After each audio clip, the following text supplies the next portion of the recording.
Hello good morning दोस्तों। मैं आपका दोस्त सतीश कुमार फिर से एक न्यू कहानी लेकर आपके सामने आया हूँ। दोस्तों आज की ये कहानी है, ये एक छोटे से गांव की है जहां पर दो भाई रहते थे और दोनों में बहुत ही ज्यादा प्रेम था। लेकिन दोनों एक ही घर से निवास करते थे, लेकिन फिर भी दोनों की जिंदगी अलग अलग थी।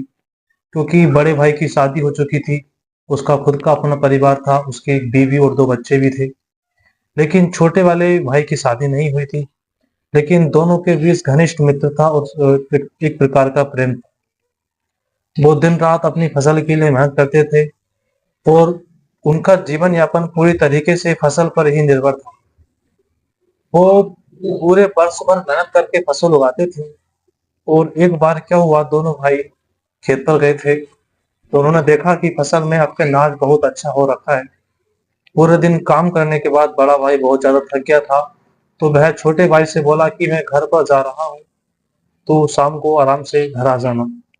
इतना कहकर बड़ा भाई किसी काम से घर को आ गया और छोटे भाई ने देखा कि इस बार बहुत ज्यादा नाज हो रखा है, तो उसने क्या करा, उसने सोचा कि बड़े भाई पर ज्यादा जिम्मेदारी है, उनका बड़ा परिवार है, खर्चे ज्यादा है, मैं तो अभी अकेला हूँ।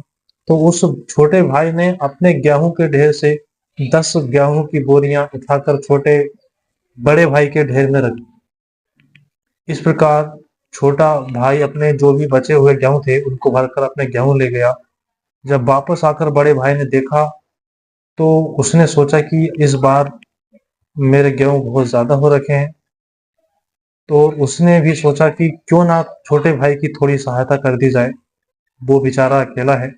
तो उसने उस गेहूं के ढेर से 10 बोरियां निकालकर छोटे वाले भाई को दे दी। इस प्रकार जब अगले दिन दोनों भाइयों ने देखा कि दोनों के गेहूं के ढेर समान थे, तब दोनों को बहुत आश्चर्य हुआ। उन्होंने सोचा कि आखिर ये कैसे हो सकता है। फिर दोनों ने एक दूसरे से आपस में एक दूसरे की आप बीती सुनाई। तो इस प्रकार दोनों भाई बहुत प्रसन्न हुए और उनके संबंध को बहुत ज्यादा अच्छे हो गए।